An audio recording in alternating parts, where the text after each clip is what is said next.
il sole sta calando, invece la stella di Yildiz, no, è in continua ascesa e brilla più che mai. Io guardo Yildiz e dico questo è il giocatore prototipo, il 10 che vorrei tanto all'Inter, che serve, più che vorrei, oltre a volerlo, perché poi questi giocatori sono anche il motivo per cui seguiamo il calcio, quante volte lo dobbiamo dire.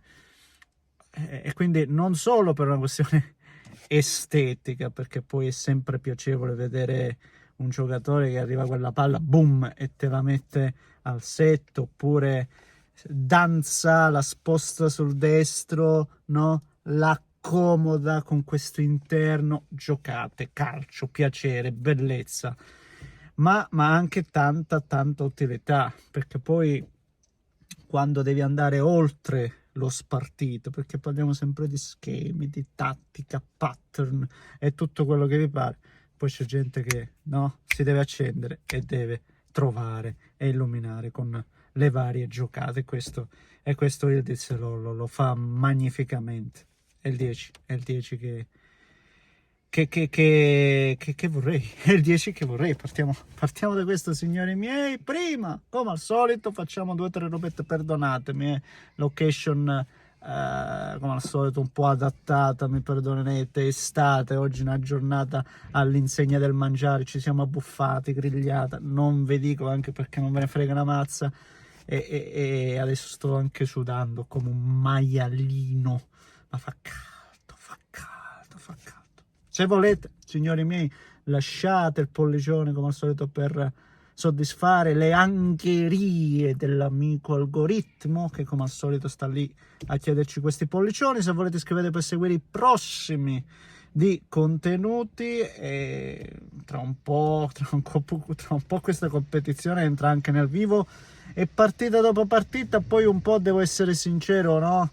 Anziché guardare delle amichevoli o il nulla, ti vedi queste partite che comunque ti porteranno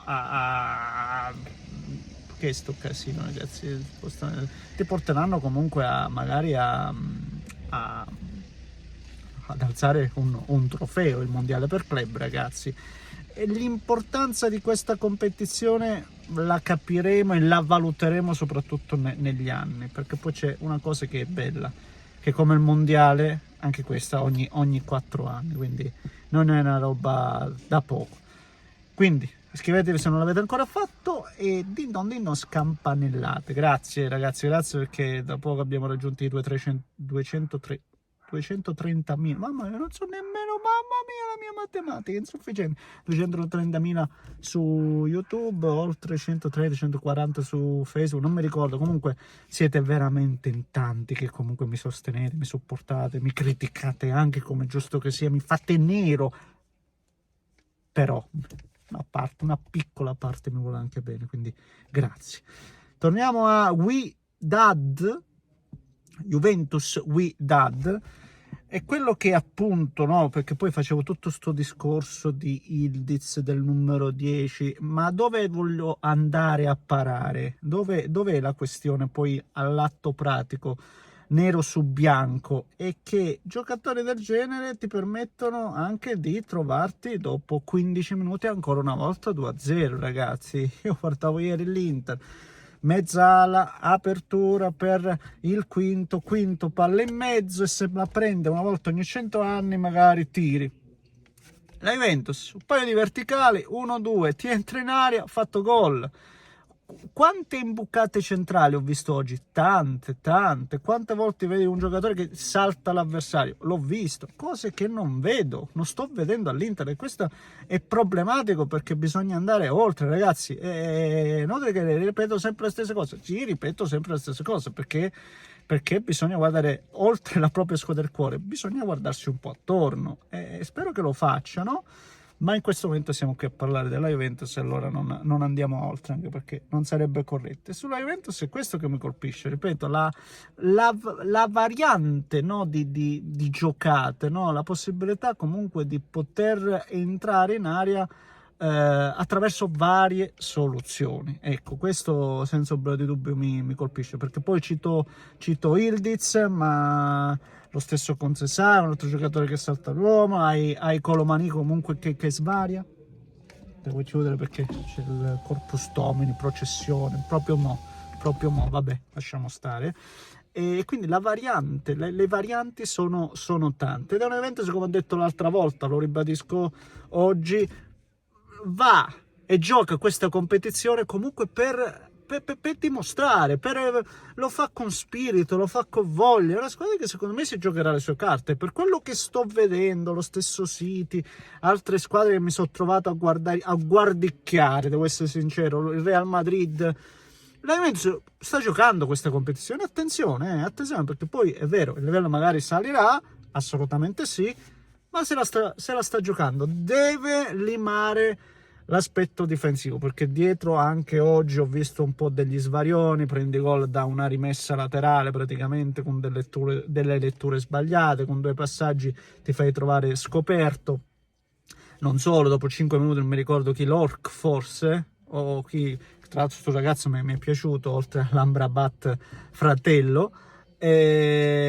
Dietro un pochettino c'è un po' di maretta, anche perché mancano giocatori importanti, uno su tutti, è inutile citarlo, Bremer. Quando poi arriverà lui insieme a Kalulu, magari Gatti, secondo me poi sicuramente avremo anche avremo nel senso che la Juventus mostrerà sicuramente una solidità diversa. Per adesso va più che bene, anche perché 2 partite, 2 vittorie, 8 gol, e questo, cioè 8 gol della Juve, no, 9 gol, perché poi alla fine ha fatto anche il gol Vlahovic, è finito 4-1, io l'ho resettato sul 3.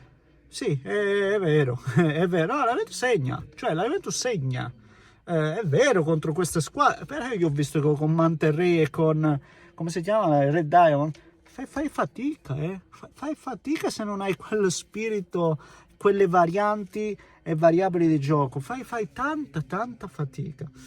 Vlahovic si procura appunto nel finale il rigore, lo batte, lo trasforma anche bene, poi sarà una vetrina anche per lui, visto che la prima partita l'aveva completamente toppata. Oggi meglio, senza ombra di dubbio.